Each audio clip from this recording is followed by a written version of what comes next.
तारीख थी 29 मार्च। वाराणसी की सड़कों पर एक मासूम लड़की अपने सपनों को लेकर लौट रही थी। ख्वाब थे स्पोर्ट्स कॉलेज में दाखिले का, लेकिन किसी ने उस रात उसका रास्ता मोड़ दिया और अगले 6 दिनों तक वो रास्ता सीधे नर्क की तरफ जाता रहा।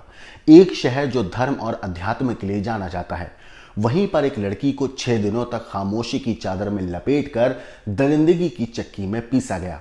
29 मार्च से 4 अप्रैल, 144 घंटे, 23 चेहरे, 6 कैफे, 3 होटल और एक शहर वाराणसी, जहां हर रात एक नई कहानी लिखी जाती थी। एक मासूम की चीखें दीवारों में समा जाती थी और हर अगली सुबह एक नया भेड़िया उसका इंतजार करता था। पहले दिन राज विश्वकर्मा मिला, दूसरे दिन समीर, फिर आयुष। हर कोई उसे कहीं ना कहीं ले जाता, नशा कराता, हवस मिटाता और अधमरी हालत में किसी गली, किसी गोदाम, किसी मॉल के कोने में फेंक देता। लड़की फिर खुद ही किसी तरीके से मदद की तलाश मांगती, लेकिन अगला दरिंदा वहीं खड़ा होता। ये कहानी सिर्फ एक लड़की की नहीं, ये कहानी है उस पूरे सिस्टम की जो आंख मूंदे बैठा रहा, जहां लड़कियों को कैफे में वेटर बनाकर ड्रग्स का आदी बनाया गया, जहां दोस्ती के नाम पर जाल बुना गया, जहां कैफे में सिर्फ खाने का अड्डा नहीं था बल्कि वो सेक्स रैकेट का एक अड्डा बन चुका था। एक चाउमीन वाले से लेकर कैसे उस शख्स ने कैफे के मालिक तक का सफर तय किया, आज उसी बारे में बात करेंगे। नाम है अनमोल गुप्ता, जो सिर्फ नाम का अनमोल है, असल में वो वहशी सोच का सरगना है। उसने दोस्ती को दलाली बना दिया, 15 लड़कों को एजेंट बनाकर लड़कियों की बोली लगाने वाला ताजिर बन गया। उसकी दुनिया अफीम, हेरोइन, ब्लैकमेल और हवस के गाढ़े रंगों से रंगी थी और उसी रंग में रंग गई पांड्यापुर की वो मासूम लड़की। जिस वाराणसी में लोग गंगा में पाप धोते हैं, वहीं के गेस्ट हाउस, कैफे और होटलों में इंसानियत को नंगा किया जा रहा था। 6 दिनों तक कोई नहीं बोला, 6 रातें, 23 दरिंदे और एक लड़की जो हर सुबह एक नए नर्क में उठती थी। लेकिन ये कहानी यहीं खत्म नहीं होती। अब अनमोल जैसे शिकारी सलाखों के पीछे हैं, लेकिन सवाल अभी भी यही है कि कितने और ऐसे अनमोल इस देश में छिपे हैं, कितनी और बेटियां ऐसे कैफे की मेज पर परोसी जा रही हैं, और सबसे अहम सवाल, क्या अगली बार वो लड़की आपकी पहचान की तो नहीं होगी? तो वीडियो को अंत तक जरूर देखिएगा, क्योंकि वीडियो आपको हैरान कर देगी, आपको सोचने पर मजबूर कर देगी। नमस्कार दोस्तों, मेरा नाम है मोहम्मद आसिम और आप देख रहे हैं क्राइम तक। वाराणसी, जहां हर रोज हजारों लोग गंगा किनारे सुकून ढूंढते हैं, उसी शहर के बीचों बीच एक लड़की को 6 दिनों तक नर्क से भी बदतर जिंदगी से गुजरना पड़ा। वो स्पोर्ट्स कॉलेज में दाखिला लेने की तैयारी कर रही थी। सपने बड़े थे, लेकिन रास्ते में जो मिला वो हैवानियत की इंतहा था। 23 मार्च की शाम सहेली के घर से लौट रही थी वो लड़की। रास्ते में एक लड़का मिला, नाम था राज विश्वकर्मा। बातों में उलझाकर उसे लंका इलाके में एक कैफे में ले गया और रात होते होते उसका सब कुछ छीन लिया गया। फिर तो जैसे सिलसिला ही बन गया। अगले दिन समीर नाम के लड़के ने बाइक पर बिठाया, धमकाया और फिर नदेसर इलाके में छोड़ दिया।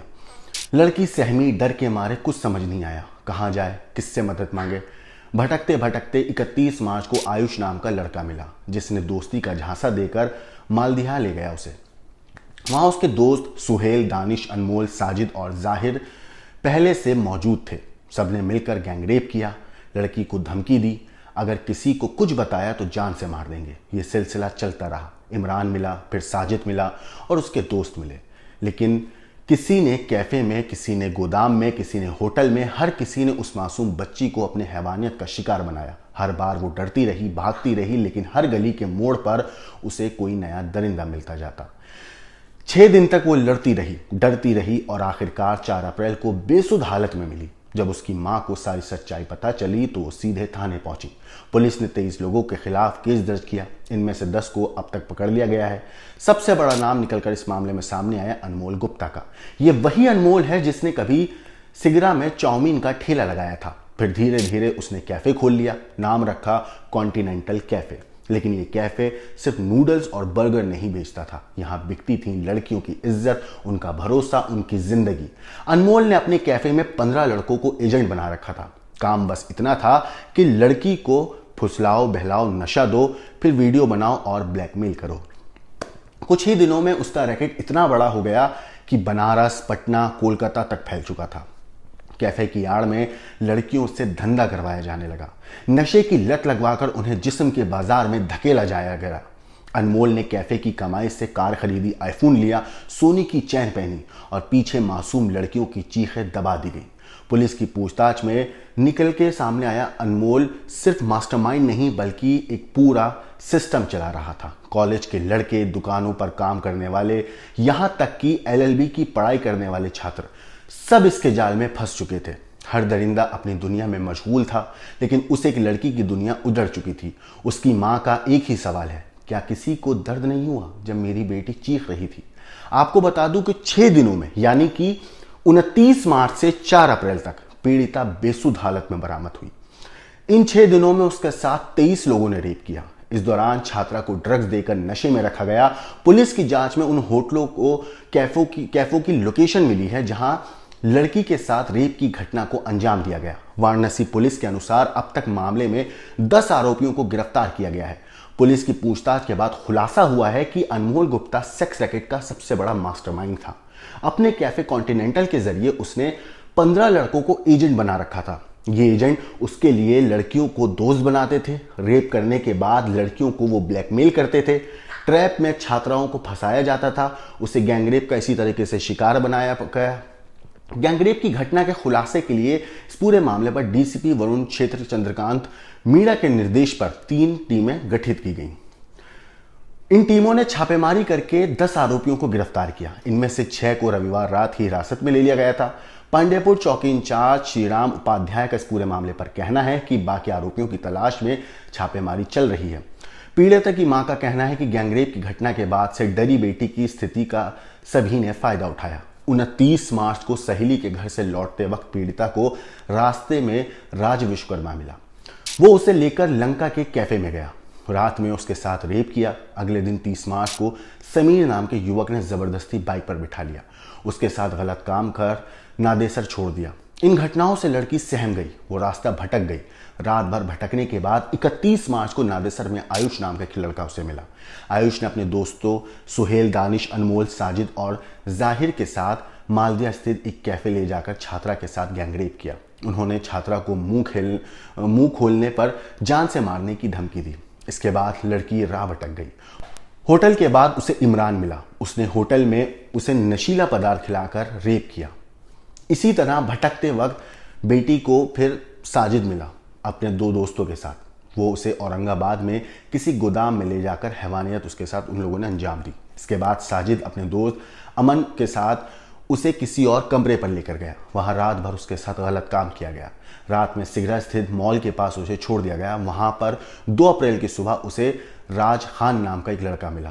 राज खान ने हुकुमगंज स्थित घर पे ले जाकर नशीला पदार्थ खिलाया और फिर उसके साथ लड़की के उसने भी गलत काम किया। लड़की ने मना किया तो उसे 80 घाट ले जाकर छोड़ दिया गया। मां ने कहा कि 3 अप्रैल को बेटी अपने सहेली के घर पहुंची और सो गई। शाम को घर आने के दौरान रास्ते में दानिश मिला। वो उसे कमरे पर लेकर गया जहां सुहेल, सुहेब और बाकी और लोगों ने उसके साथ रेप किया। लड़की उनसे छूटने के बाद फिर सहेली के घर जाकर सो गई। 4 अप्रैल को घर पहुंचने पर उसने पूरी आपबीती सुनाई। गैंगरेप की शिकार छात्रा की मां के अनुसार बेटी के साथ शहर के अलग अलग जगहों पर वारदात को अंजाम दिया गया। भटकती बच्ची की हर किसी ने फायदा उठाने की कोशिश करी। अनमोल गुप्ता को लेकर बड़ी जानकारी भी अब सामने आई है।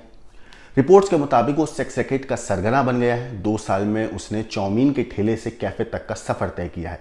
दरअसल मीरापुर बसाही की अशोकपुरम कॉलोनी का रहने वाला अनमोल 2018 में अनमोल सिगरा इलाके में चाउमीन का ठेला लगाने का काम शुरू करता था।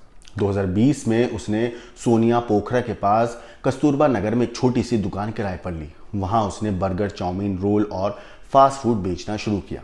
फास्ट फूड का धंधा बढ़िया चला तो उसने स्मिथ स्कूल के पास एक दुकान और ले ली। इस दुकान में भी वो फास्ट फूड कारोबार शुरू करता है। धंधा बढ़िया चलता है, काम और ज़्यादा फैलता है। इसी वक्त उसकी पहचान उसके पिता के कारोबारियों से हुई। उनकी सलाह पर अनमोल ने सिगारा के पिशाच मोचन मालदिया की C21/3 बिल्डिंग में हॉल किराए पर लिया। वहां उसने कॉन्टिनेंटल कैफे खोला।